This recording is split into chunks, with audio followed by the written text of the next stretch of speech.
I don't know shit about wood.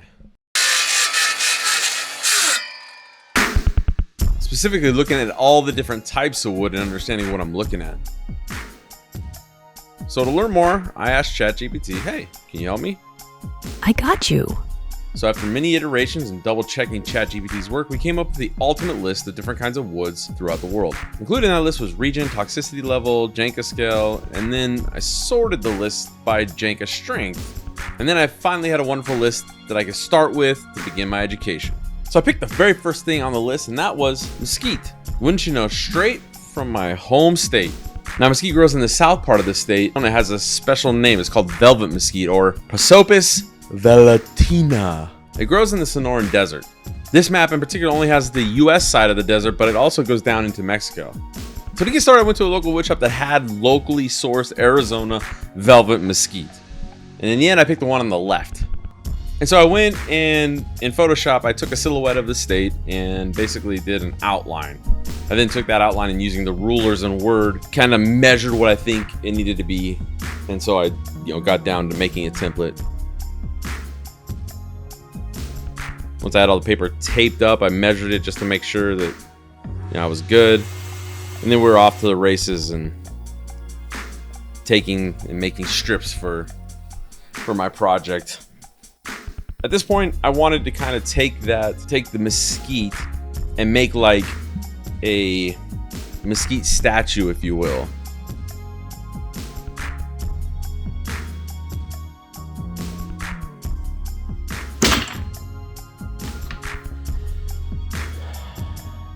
I don't know what the hell I was thinking. Yeah, no one knows what I was thinking there. I noticed that I made a little bit of a mistake, so here I'm just reshaping the outline. Doesn't really matter because I'm about to figure out that, hey, this is definitely too small. And so I'm trying to expand it by about 1 inch here. I'm not really using my brain, so this is major mistake number 1. And I realize I mess up here, so I try to fix it by basically trying to expand that's what the red lines were. That didn't work either. And it's just not working, so I'm throwing it away. Back to the drawing board. I wanted to make it a little bit bigger. It was small anyway, and so we're making a bigger template. Why are you barking? Picard. Why are you barking? Tell me. Speak to me. Why are you barking? Oh yeah, good boy. So here I'm using the bigger template, and I'm still gonna cut it out on the cardboard. Once that's done, I begin to lay out the rest of the statue I'm making. Being sure to mark with the yellow crown there, because I wanted these diagonal patterns. So I marked the yellow crown, the actual outline. Now I'm putting straight lines through it so that when I glue them up, it just makes it stupid easy to align them.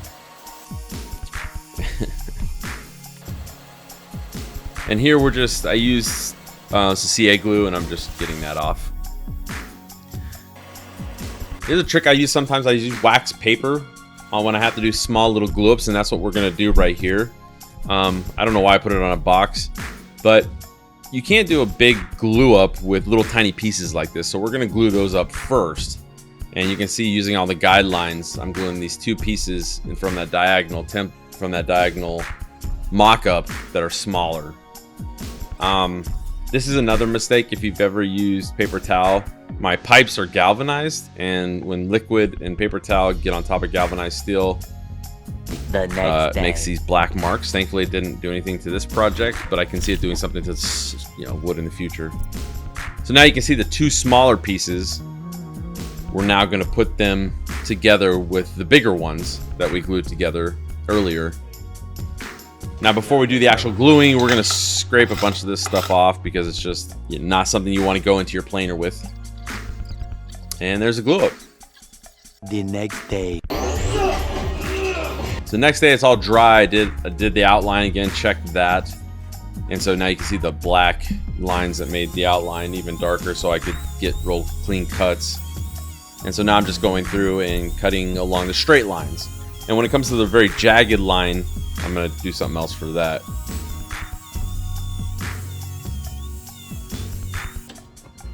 Let's go see how it looks. Now here's a general outline. All that's left is to carve out the jaggedy side. And I'm going to use a bandsaw for that. Just a good thing to get started with. Kind of shape a lot of this. without having to be super precise.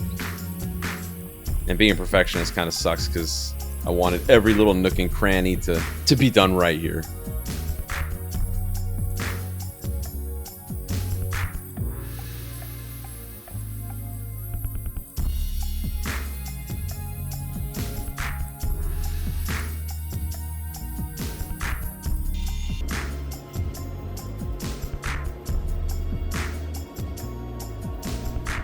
So now I'm taking some files and I want to get rid of some of these straight lines. You'll notice I just made little slits to try and so I could use then a file to get deeper into that crevice and knock that out.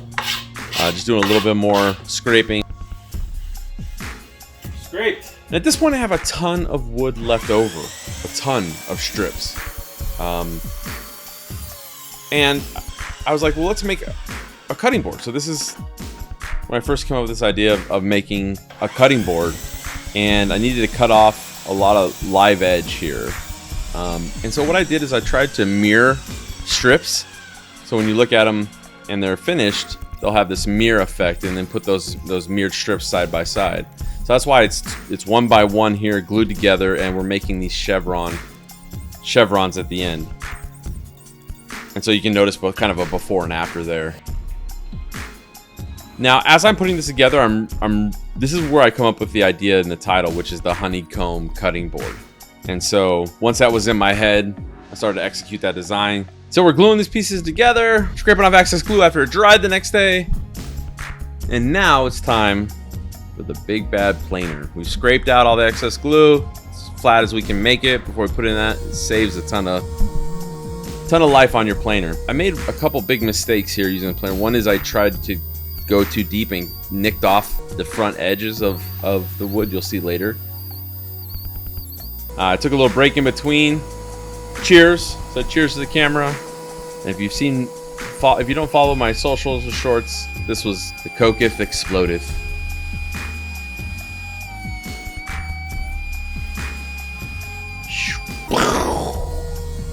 That was a big mess, and I didn't get it on camera cleaning it up. Brand new Coke. It's a nice close-up of the router there. Make another mistake doing routing later, but thankfully it's no big deal. So here's what I was talking about. The planer nicked the heck out of the top there, and then I recut that, and you can see real nice and clean. And then we got to re-chamfer the edges there. One of the things that happened with this Honeycomb cutting board, glue in those little crevices. So, but I meticulously went in with a lot of little tiny files and razor blades and just to clean all that glue out. There's glue in here. And here I routed the wrong way, and so that's actually my second pass. So that was a big mistake. And here is one of the most things I'm proud of is I'm designing the handle here. I had an idea that kind of came to me for this triangle heart shape. And so I'm executing on it right now, and I'm drilling out the 3 pilot holes that are going to make up that heart triangle shape handle. So I'll come back through with these lines with my orbital saw and nice and straight.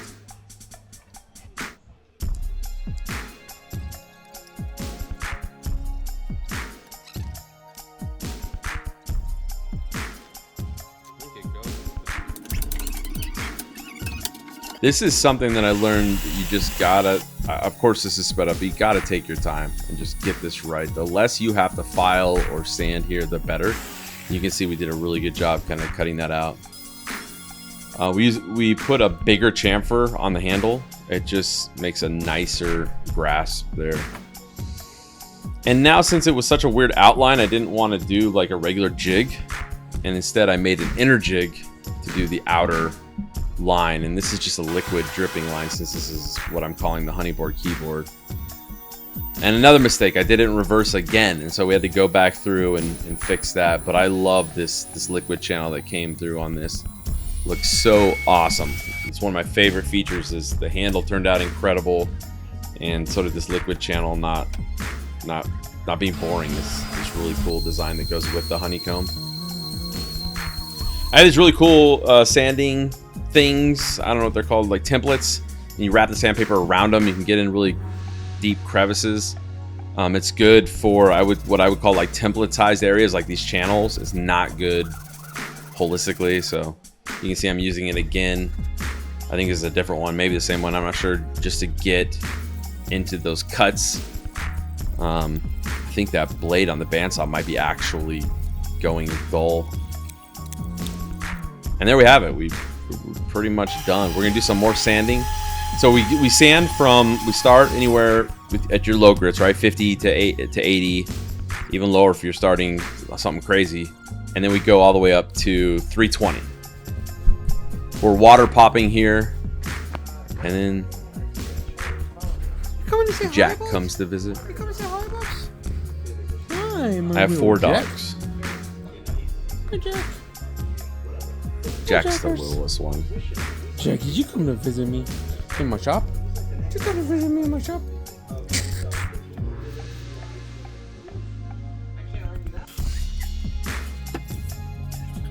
This is fun. We're gonna do a fun. We're gonna water pop this again, and then do a fun time lapse of it drying.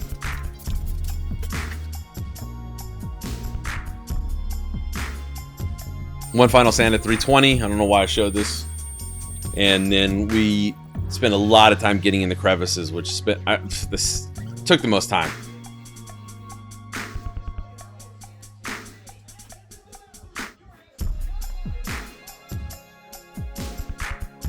Oh, so satisfying. I love this part. I just love looking at the wood kind of being exposed for the first time.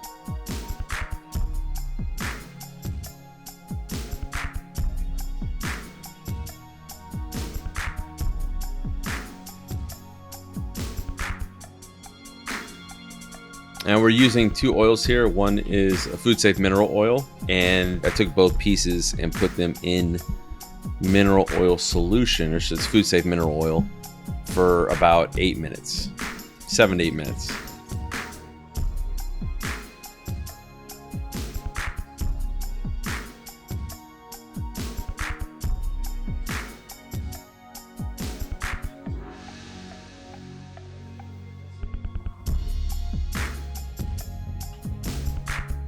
Thank you so much for watching. Please subscribe. I need to get to 500 subscribers to enjoy the benefits of YouTube. And without further ado, the reveal.